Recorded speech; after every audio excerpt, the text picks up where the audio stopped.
വളരെ രീതിയിൽ മുന്നോട്ട് പോയിക്കൊണ്ടിരിക്കുന്ന സമയത്താണ് ഈ വിഷമകരമായ രീതിയിലേക്ക് ഈ ഗ്രൂപ്പിലുള്ള പല ആളുകളും എൻ്റെ അടുത്ത് പെരുമാറി. ഈ ഒരു ഗ്ലാസുമായിട്ടുള്ള ഈ ബന്ധം കാരണം പലരും ആ ഒരു ഗ്ലാസിനെ കുറിച്ച് അറിയാൻ, അതായത് എഞ്ചിനീയേഴ്സ് ആയാലും ആർക്കിടെക്ട്സ് ആയാലും ചില പ്രൊജക്റ്റുകളിലേക്ക് അതിൻ്റെ ഒരു എക്സ്ക്യൂഷന് വേണ്ടിയിട്ടൊക്കെ എന്നെ വിളിക്കാറുണ്ടായിരുന്നു. അങ്ങനെയാണ് ചെറിയ ചെറിയ കോൺട്രാക്റ്റുകൾ ഞാൻ എടുക്കാൻ തുടങ്ങി. അതായത് ചില ഫാബ്രിക്കേറ്റേഴ്സിന് പറ്റാത്ത രീതിയിലുള്ള വർക്കുകളും ഐഡിയാസും നമ്മൾ സ്വന്തം നമ്മുടെ ഒരു രീതിയിൽ നമ്മൾ കൊണ്ടുവന്ന് തുടങ്ങിയിരുന്നു. അത് കണ്ടുകൊണ്ട് തന്നെ പല ആർക്കിടെക്ട്സും എന്നെ പല സൈറ്റിലേക്കും സജസ്റ്റ് ചെയ്തിരുന്നു.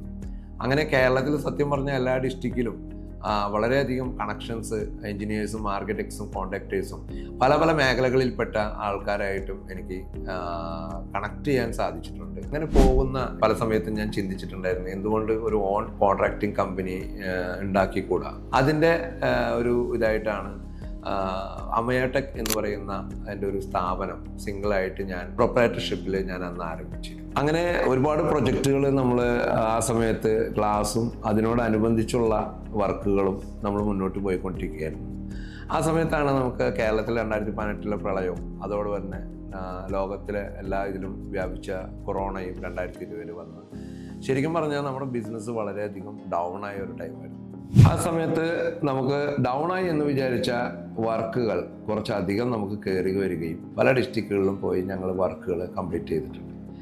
അങ്ങനെ ഇരിക്കുമ്പോഴാണ് വിലോ ഡിസൈൻസിൻ്റെ ജനനം വരുന്നത്. വിലോ ഡിസൈൻസ് ഒരു ഗ്രൂപ്പ് സ്റ്റോറിയാണ് ശരിക്കും. വിലോ ഡിസൈൻസിൻ്റെ ഇതിലുണ്ടായിരുന്ന ഒരു സക്സസ് എന്ന് പറയുന്നത് നമ്മുടെ പ്രൊജക്റ്റുകൾ ശരിയായ രീതിയിൽ കോർഡിനേറ്റ് ചെയ്ത് നമ്മുടെ സ്റ്റാഫുകളായിരുന്നു. വളരെ രീതിയിൽ മുന്നോട്ട് പോയിക്കൊണ്ടിരിക്കുന്ന സമയത്താണ് ഈ ഗ്രൂപ്പ് ശരിക്കും കുറച്ച് നല്ല രീതിയിലല്ല പോയിക്കൊണ്ടിരുന്നത്. കുറച്ച് വിഷമകരമായ രീതിയിലേക്ക് ഈ ഗ്രൂപ്പിലുള്ള പല ആളുകളും എൻ്റെ അടുത്ത് പെരുമാറി.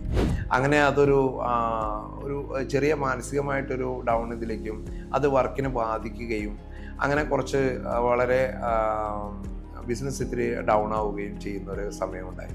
പക്ഷെ പിന്നീട് ഞാൻ ആ വിലോ ഡിസൈൻ ഞാൻ തന്നെ അത് ഏറ്റെടുത്ത് ശരിക്കും ഇതാണെന്ന് എന്ന് പറയാം. ഈ ഗ്രൂപ്പിനെ വിട്ടുകൊണ്ട് ഒറ്റയ്ക്ക് തന്നെ ഞാനത് ഏറ്റെടുത്തുകൊണ്ട് എന്നോടൊപ്പം നിന്ന സ്റ്റാഫുകളെ മുൻനിർത്തിക്കൊണ്ട് തന്നെ പല ഡിസൈനുകളും പല പുതിയ പ്രൊജക്റ്റുകളും ഞങ്ങൾക്ക് ചെയ്യാൻ സാധിച്ചു.